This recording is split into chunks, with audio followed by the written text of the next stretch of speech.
అందరికీ నమస్కారం. ఈరోజు మార్నింగ్ నేను మన పేటీఎం కూలీ ఒక ఆయన పేటీఎం కార్మికుడు ఒక ఆయన పెట్టిన పోస్ట్ చూశాను. దాని సారాంశం ఏంటంటే 2:30 గంటలు జగన్ గారు ప్రెస్ మీట్ పెట్టేసరికి కూటమి ప్రభుత్వానికి 5 సంవత్సరాల భవిష్యత్తు కనిపించిందంట. బొక్కేం కాదు అనుకున్నాను. ఈయనేదో మెటీరియల్ ఇస్తాడు, సరదాగా ఓపెన్ చేసి చూద్దామని సాహసం చేసి ప్రెస్ మీట్ వీడియో అయితే ఓపెన్ చేసి చూశాను. సడన్గా చూసేసరికి జగన్ గారి చేతిలో కాగ్ రిపోర్ట్లు పట్టుకుని వచ్చేసాడు ఆయన. ఏ లెక్కల మాస్టర్లా లెక్కలు చెప్పడం మొదలుపెట్టాడు. మనకు అర్థం అవుతాయో లేదని సర్లే చూద్దాంలే అని చూశాను. ఆయన ఏం చెప్తున్నాడంటే 2023, 24 24, 25 ఫైనాన్షియల్ ఇయర్కి సంబంధించి కాగ్ రిపోర్ట్లో స్టేట్ యొక్క రెవెన్యూ గ్రోత్ 3.08% ఉందంట. అదే సెంట్రల్కి వచ్చేసరికి 13.8% ఎంతో ఉంది. ఎందుకని మనకు అంత తక్కువ ఉంది, సెంట్రల్కి అంత ఎక్కువ ఉందని చెప్పి పాపం అల్లాడిపోయాడు ఆయన. ఈయన మర్చిపోయింది ఏంటంటే ఈయన అధికారం నుంచి దిగిపోయేసరికి మన రాష్ట్ర ఆర్థిక పరిస్థితి ఏ విధంగా ఉన్నదన్నది చాలా కన్వీనియంట్గా మర్చిపోయాడు ఈయన. జగనన్న అనిపించింది. ఆయన కాన్ఫిడెన్స్ లెవెల్కి మాత్రం మనం నిజంగా శాల్యూట్. ఈయన అసలు గవర్నమెంట్ చేపట్టిన ఫస్ట్ సంవత్సరం గ్రోత్ రేట్ ఎంత ఉందా అని చెప్పి కొన్ని తంటాలు పడి కాగ్ రిపోర్ట్ అయితే ఓపెన్ చేసి చూశాను. అసలు గ్రోత్ రేట్ ఎంత ఉందో తెలుసా? మీరు గెస్ చేయగలరా?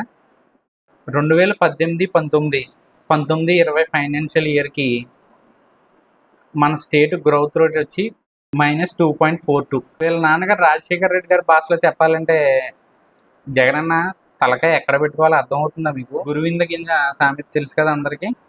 మన అన్న చేసే పనులన్నీ అలా ఉంటాయి. తన కింద అంతా నలుపు పెట్టుకుని ఎదుటోళ్ళ మీద ఏదో బురద వెళ్దామని ప్రెస్ మీట్ పెడతాడు, సెల్ఫ్ గోల్ వేసుకుంటాడు. కాన్ఫిడెన్స్ లెవెల్ చూసారా?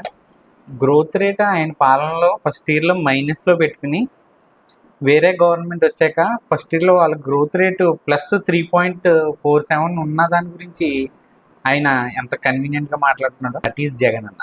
మన జగనన్నకి మన గోదావరి వాళ్ళ కంటే ఎటకారం బాగా ఎక్కువైపోయింది. మన గొల్లపల్లి గారు నేర్చుతున్నట్టున్నారు. ఇక్కడ ఇంకో ట్విస్ట్ ఏంటంటే ఈయన ప్రెస్ మీట్లో చూపిస్తున్న కాగ్ రిపోర్టు ఇయర్లీది కాదు, మంత్లీది చూపిస్తున్నాడు. యాక్చువల్గా యాన్యువల్ రిపోర్ట్ కాగ్ రిపోర్ట్ అనేది ఇంకా ఇవ్వలేదు. తొందరలో ఇస్తుంది. వాళ్ళు చాలా డీటెయిల్గా గవర్నమెంట్ ఎక్కడెక్కడ ఏమేమి మిస్టేక్స్ చేసింది ఇవన్నీ చాలా డీటెయిల్గా ఇస్తారు వాళ్ళు ఇచ్చే రిపోర్ట్ని.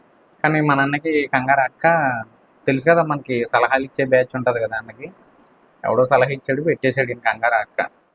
సరదాగా మీరు 2019 నుంచి 2024 సంవత్సరాల మధ్యన కాగ్ రిపోర్ట్ ఓపెన్ చేసి చూడండి. ఈ కాగోల్కి ఫ్రీడమ్ ఇచ్చింటే మాత్రం ఆ రిపోర్ట్ చూసి పచ్చి బూతులే రాసేవాళ్ళు. అలా ఉంది మన అన్న పెర్ఫార్మెన్స్. ఇదే ప్రెస్ మీట్లో అన్నయ్య ఇంకో పెద్ద క్వశ్చన్ వేసాడు, అది ఇంకో వీడియోలో చెప్తాను. ఏదేమైనా మన అన్నయ్య కాన్ఫిడెన్స్ లెవెల్కి నిజంగా శాల్యూ.